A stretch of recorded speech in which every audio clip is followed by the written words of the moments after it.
عثمانیہ خاندان آج کل کہاں ہے؟ سلطنت عثمانیہ کے خاتمے کے بعد عثمانی خاندان کے ساتھ کیا ہوا اور انہیں کن حالات کا سامنا کرنا پڑا، آج کی ہماری اس ویڈیو کا موضوع ہے۔ ہمارے ساتھ رہیے گا۔ ویورز، 1 نومبر 1922 تاریخ اسلام کا وہ سیاہ دن ہے جب سلطنت عثمانیہ کے خاتمے کا باضابطہ طور پر اعلان کیا گیا۔ ترکی میں سلطان محمد ششم کی حکومت کو ختم کر دیا گیا اور مصطفیٰ کمال پاشا کی حکومت شروع ہوئی، اور سلطان محمد ششم کو ناپسندیدہ شخصیت قرار دیتے ہوئے ملک بدر کر دیا گیا، جو 17 نومبر کو بذریعہ برطانوی بحری جہاز مالٹا روانہ ہو گئے۔ ان کے بیٹے شہزادے ارطغرل افندی بھی ان کے ہمراہ تھے، اور بعد ازاں وہ وہاں سے اٹلی چلے گئے اور انہوں نے اپنی زندگی کے آخری ایام اٹلی میں گزارے۔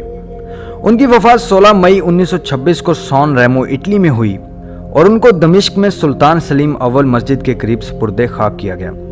سلطان محمد ششم جب تک زندہ رہے عثمانی خاندان کے سربراہ کے طور پر رہے۔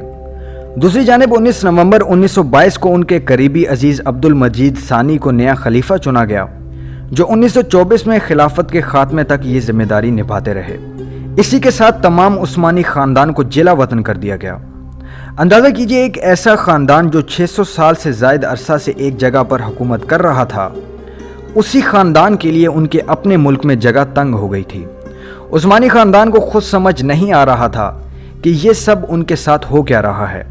خیر، جلا وطن ہونے والے عثمانی خاندان کے افراد کی کل تعداد اس وقت 156 تھی۔ ان میں سلطان کے ساتھ بہت سے شہزادے، شہزادیاں اور ازواج وغیرہ شامل تھیں، اور کچھ نوکر وغیرہ بھی ان کے ساتھ تھے جو اپنے مالکوں کا ساتھ کبھی نہیں چھوڑنا چاہتے تھے۔ اس کے ساتھ اس خاندان کے تمام داماد بھی جلا وطن کیے گئے۔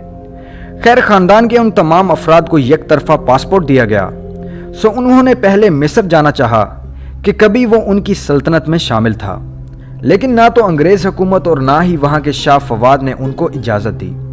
پھر شام کا قصد کیا کہ وہ بھی ایک قریب ملک تھا، لیکن ترکی کی حکومت نے انہیں ادھر جانے کی اجازت نہ دی۔ پھر کچھ افراد تو لبنان کے شہر بیروت میں چلے گئے، جو اس وقت فرانس کے زیر تسلط تھا۔ خلیفہ عبد المجید فرانس کے شہر نائس چلے گئے۔ شہزادے علی واصف کی کوشش سے ان کو فرانس کی حکومت نے پاسپورٹ دیے۔ یہ وقت عثمانی خاندان کے لیے بہت کٹھن تھا۔ انہوں نے غربت کا منہ بھی دیکھا۔ وہ تو اپنا ساز و سامان اور روپیہ پیسہ بھی اپنے محلوں میں چھوڑ آئے تھے کہ عوام کی مداخلت اور تعاون سے وہ جلد ترکی واپس آئیں گے، لیکن ایسا نہیں ہو سکا۔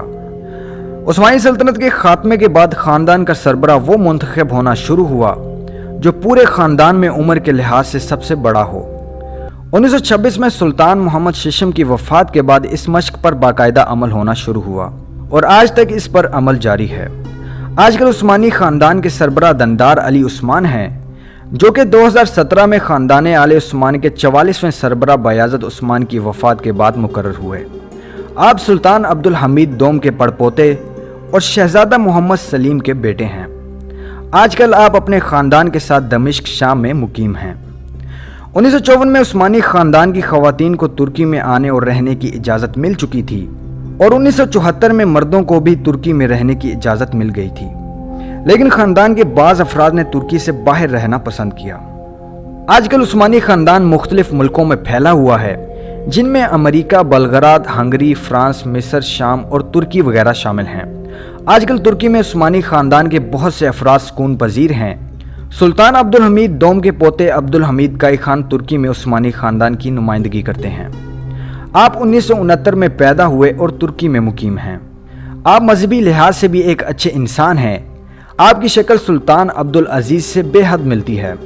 آپ وہی ہیں جنہوں نے ٹیمز اور محتشم سیریز پر کیس بھی کروایا کہ یہ ہماری تاریخ کو خراب کر کے سلاطین کا چہرہ غلط انداز میں پیش کر رہے ہیں، لیکن اس کا کوئی خاطر خواہ فائدہ نہیں ہوا، کیونکہ وہ ہر کس کے آخر یا شروع میں کہتے ہیں کہ یہ فکشن ہے جس کا تاریخ سے کوئی تعلق نہیں۔ پھر بھی ہم میں سے اکثر افراد اسے درست تاریخ مان کر عثمانی سلاطین کو برا بھلا کہتے ہیں۔ کچھ مزید افراد میں سے شہزادی نیل خان عثمانی، ناز عثمانی اور شہزادے یوز سلیم عثمانی بھی ترکی میں مقیم ہیں، اور یہ تینوں سلطنت عثمانیہ کے 34ویں سلطان عبد الحمید دوم کی نسل میں سے ہیں۔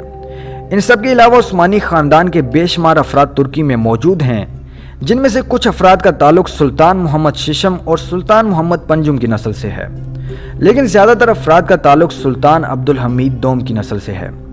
یہ خاندان اب اتنا وسیع ہو چکا ہے کہ سب کے بارے میں اس ویڈیو میں بتانا ناممکن ہے۔